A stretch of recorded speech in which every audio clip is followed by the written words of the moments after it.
अस्सलाम वालेकुम नाज़रीन, मैं आपका दोस्त मोहम्मद आमिर। आप देख रहे हैं एनी टाइम न्यूज। सच को रखे सबसे आगे। खुशामदीद मोहतरम नाज़रीन, आप तमाम का एनी टाइम न्यूज़ में खैर मकदम है। ड्रग डे के मौके पर शऊर बेदारी प्रोग्राम का इनेकाद अमल में लाया गया।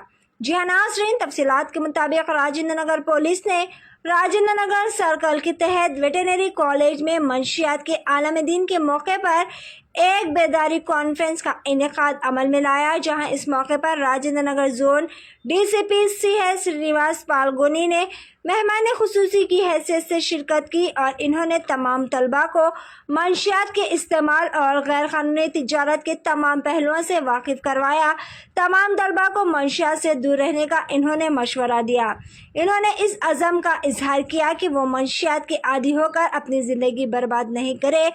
इसके बाद तमाम 500 से ज़्यादा तलबा ने वेटरनरी कॉलेज से डेयरी फार्म चौक और वापस कॉलेज तक एक रैली निकाली, जिसमें मंशियात को ना खाओ जिंदगी बचाओ के नारे भी लगाए गए।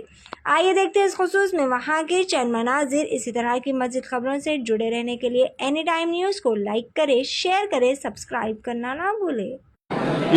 वर्ल्ड ड्रग डे సందర్భంగా వెటర్నరీ యూనివర్సిటీలో ఒక అవేర్నెస్ ప్రోగ్రామ్ కండక్ట్ చేయడం జరిగింది. దీంట్లో ఆల్ వెటర్నరీ యూనివర్సిటీ స్టూడెంట్స్ అందరూ అటెండ్ చేయటం, తర్వాత వాళ్ళందరి గుడ్ పార్టిసిపేషన్ చూడటం, దీని తర్వాత ఇప్పుడు ర్యాలీ ఒకటి కండక్ట్ చేస్తున్నాము వెటర్నరీ యూనివర్సిటీ స్టూడెంట్స్తో.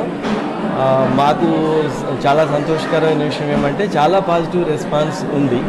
దీంట్లో ఎన్సీసీలో ఎన్ఎస్ఎస్లో చాలామంది పిల్లలు ఉన్నారు.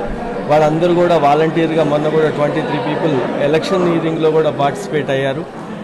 హాస్టల్స్లో కూడా వాళ్ళే వెల్కమ్ చేస్తున్నారు. మా హాస్టల్స్కి వచ్చి మీరు ఒకసారి ఈ అవేర్నెస్ ప్రోగ్రామ్స్ పెట్టాలా, డాగ్ స్క్వాడ్తో తర్వాత వాళ్ళు చెకింగ్ కోసం వచ్చి మాతో పాటు మీరందరూ పార్టిసిపేట్ కావాలా. ఆ యూనివర్సిటీ మొత్తం కూడా మేము ఆల్రెడీ వాళ్ళు చాలా కాన్ఫిడెంట్గా చెప్తున్నారు, మా యూనివర్సిటీలో డ్రగ్ అనేది లేదు, ఉండదు అని. అదే విధంగా కంటిన్యూ చేయడానికి మా తరఫు నుంచి వాళ్ళంతటా ముందుకు వచ్చి మమ్మల్ని అడుగుతున్నందుకు ఈ ప్రోగ్రామ్ ఆర్గనైజ్ చేసిన తర్వాత మాకు చాలా హ్యాపీగా ఉంది. ఇప్పుడు ఈ ర్యాలీ ప్రారంభమవుతుంది ఈ యాంటీ డ్రగ్ క్యాంపెయిన్లో భాగంగా.